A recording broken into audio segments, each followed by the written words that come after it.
नमस्कार दोस्तों आज मैं अपनी वीडियो में कन्या भोज के समय हमें कौन कौन सी ऐसी गलतियां हैं जो नहीं करनी चाहिए, इसके साथ ही मैं आप लोगों को कन्या भोज की विधि और पूर्ण पूजन की विधि बताऊंगी। दोस्तों कहते हैं जो भी कन्या भोज को करता है उसको 100 गायों के दान के समान फल की प्राप्ति होती है और वह 100 योगों के फल को प्राप्त कर लेता है। दोस्तों वीडियो को शुरू करने से पहले मैं मेरे आराध्य श्री लक्ष्मी नारायण को मैं कोटि कोटि प्रणाम करती हूँ, मैं उनको कोटि कोटि नमस्कार करती हूँ। दोस्तों कन्याओं में माँ का स्वरूप और वास बताया जाता है। कभी भी किसी भी कन्या को परेशान नहीं करना चाहिए।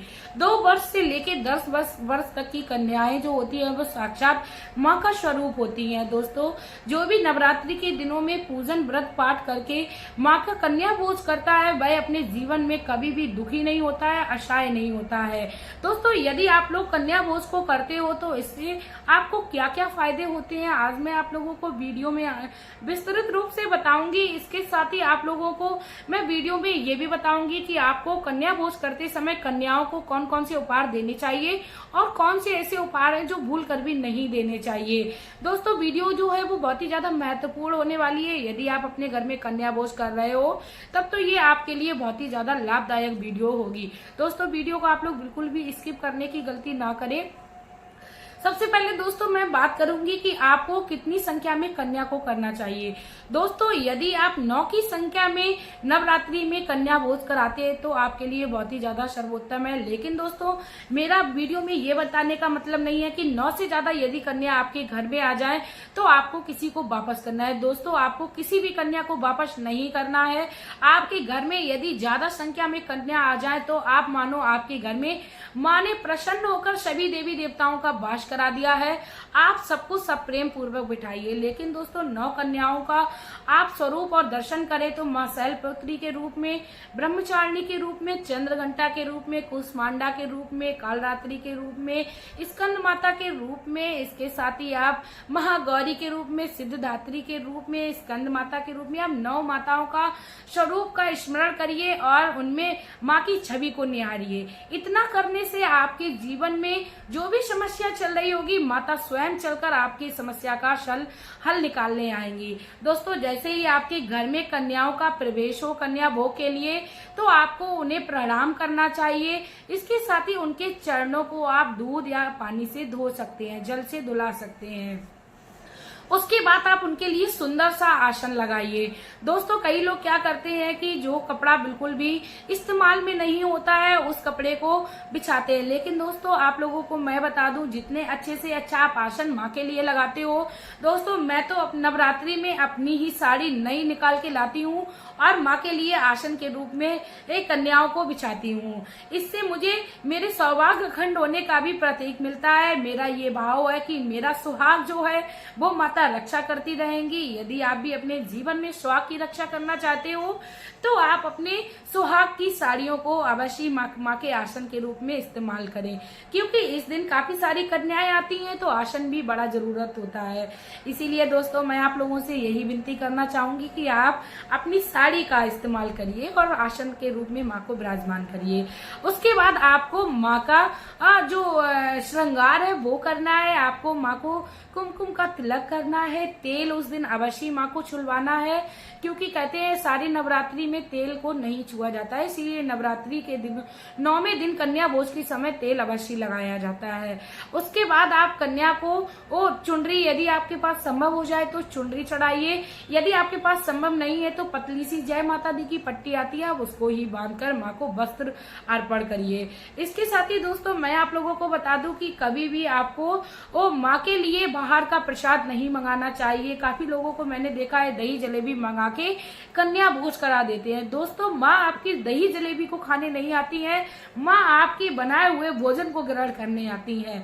यदि आप माँ को सच्ची में प्रसन्न करना चाहते हो तो आप अपने हाथों से भले ही एक सब्जी बनाइए, एक पूड़ी खिलाइए, हलवा चना आदि खिलाइए उनको, लेकिन आप उनको अपने हाथों से बना के खिलाइए। दोस्तों कहते हैं माता की कन्या भोज के समय माँ को हलवा चना, खीर, पूरी के साथ साथ आप आप आलू की सब्जी भी खिला सकते हो, उनको छोले की सब्जी, पनीर इत्यादि की सब्जी खिला सकते हो। लेकिन दोस्तों आपको ऐसा नहीं करना है कि आज नवमी है तो आपको लहसुन प्याज से बनी सब्जी बिल्कुल भी माँ के पास नहीं ले जानी है। आप कोशिश करिए कि दशहरे तक आप लहसुन प्याज का सेवन ना करें।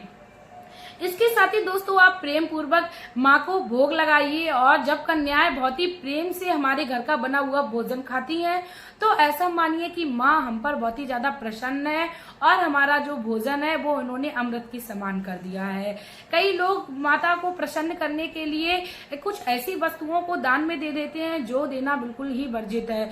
कई लोगों को मैंने देखा है कि कन्या भोग के बाद कई लोग कन्याओं को प्रसन्न करने के लिए कुरकुरे, चिप्स आदि के पैकेट देते हैं। दोस्तों आप लोगों को भूल कर भी ये नहीं करना है, क्योंकि कुरकुरे, चिप्स इत्यादि चीजों में लहसुन प्याज की सामग्री पड़ी होती है। तो दोस्तों आप पूरे नवरात्रि भर जब लहसुन प्याज का सेवन नहीं करते हैं और एक गलती मात्र से आप अपने पूर्ण नवरात्रि के ये फलों को खत्म कर देते हैं। इसीलिए दोस्तों आप लोगों को किसी भी कन्या को ऐसी वस्तु दान में नहीं देनी है जिससे आपका कुछ भी अनुचित हो। इसके साथ ही दोस्तों मैं आप लोगों को बताना चाहूंगी, यदि आप सामर्थ्यवान हो तो कन्या को आप वस्त्रों को दान में दे सकते हैं, स्टील के बर्तनों को दे सकते हैं। दोस्तों आपको किसी भी प्लास्टिक के बर्तन को दान में नहीं देना चाहिए, क्योंकि प्लास्टिक जो मरे हुए जानवर होते हैं उनकी हड्डियों से बनती है। इसीलिए दोस्तों आप इन बातों को ध्यान में रखते हुए कन्या भोज को कराएं, और कन्या भोज को करते समय आप कन्याओं को प्रसन्न रखें। जय माता दी का आप जाप करते रहें, कोई भी कन्या को आप किसी भी तरीके से परेशान ना करें। इसके साथ ही दोस्तों मैं आप लोगों को कहना चाहूंगी कि आप कन्या भोज कराते समय किसी भी कन्या से भेदभाव ना करें। आप सभी कन्याओं से एक जैसा व्यवहार करें, क्योंकि उस समय आपके घर में आई हुई कन्या माता का स्वरूप होगी। यदि आप किसी भी कन्या के साथ ऊंच नीच का या आप किसी भी तरीके का भेदभाव करेंगे तो आपको इससे अशुभ फल प्राप्त होगा। इसीलिए आपको माता का ध्यान करते हुए हर कन्या का मान सम्मान करना है और माँ की कन्या भोज की विधि को संपन्न करना है। इसके साथ ही दोस्तों जब कन्या भोग आपका संपूर्ण हो जाए, जब कन्या आपके यहाँ से जाने लगे, तो आपको दोबारा से चरण स्पर्श करना है और उनसे आपको मुंह से मांग कर वरदान लेना है और उनसे बोलना है कि आप मुझे आशीर्वाद दीजिए, क्योंकि माँ से हमें किसी भी प्रकार से वरदान मांगने में शर्माना नहीं चाहिए।